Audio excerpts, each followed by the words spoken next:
नोटबंदी, जीएसटी और फिर अचानक लॉकडाउन से बेरोजगारी में हुआ इजाफा।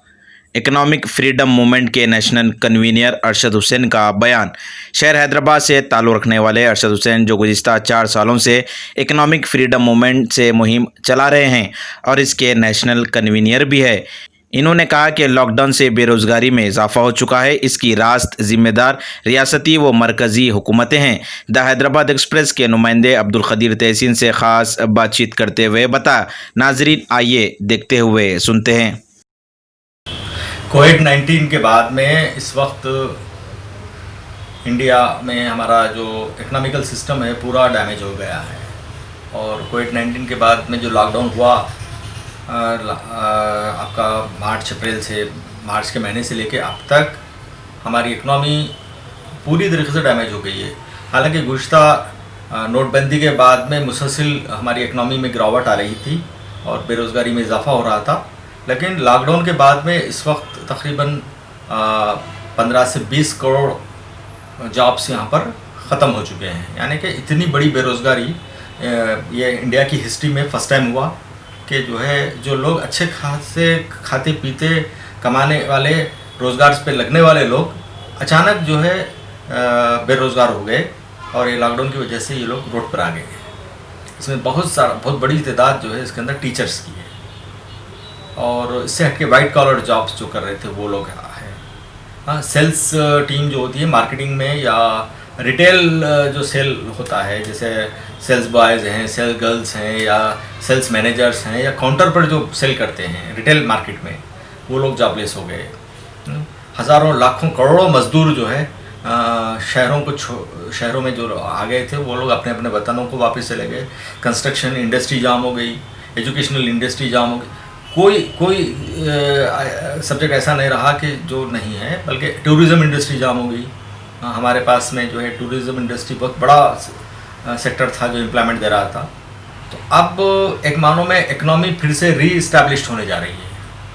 यानी कि अब इंडिया की इकनॉमी यानी -28.5 जीडीपी आने के बाद में, यानी मतलब ग्राउंड पर आ गई है। फिर से उठने के लिए आगे बढ़ना है इसको, इंडिया को।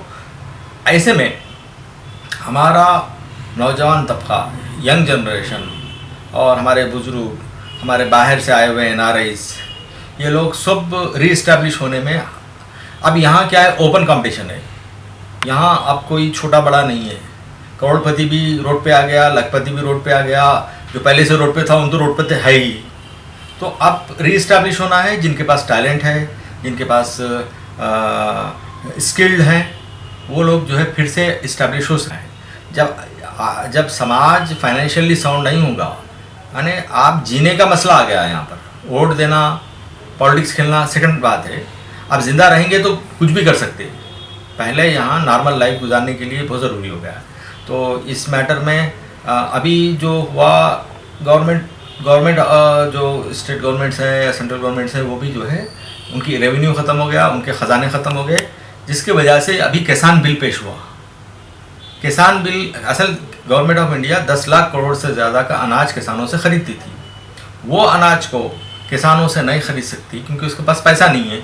लिहाजा मार्केट को ओपन कर दिया गया और अब गवर्नमेंट ये ऑप्शन ख़त्म कर दी कि अब गवर्नमेंट ज़रूरी नहीं है कि किसान से ख़रीदे। तो किसानों का भी मसला हो गया, मज़दूरों का मसला हो गया, टीचर्स का मसला हो गया।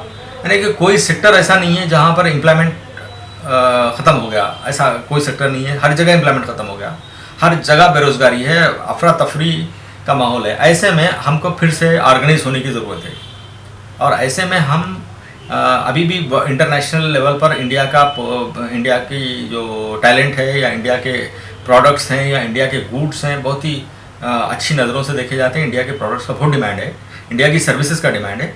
तो हम इंडिया में भी और इंडिया से बाहर भी हम अपनी सर्विसेज देते हुए, होम बेस्ड जॉब वर्क भी करते हुए, या प्रोडक्शन करते हुए या एक्सपोर्ट करते हुए या ई-कॉमर्स में या किसी भी फील्ड में हम री-इस्टेब्लिश हो सकते हैं, बशर्ते कि हम ऑर्गेनाइज हो जाएं।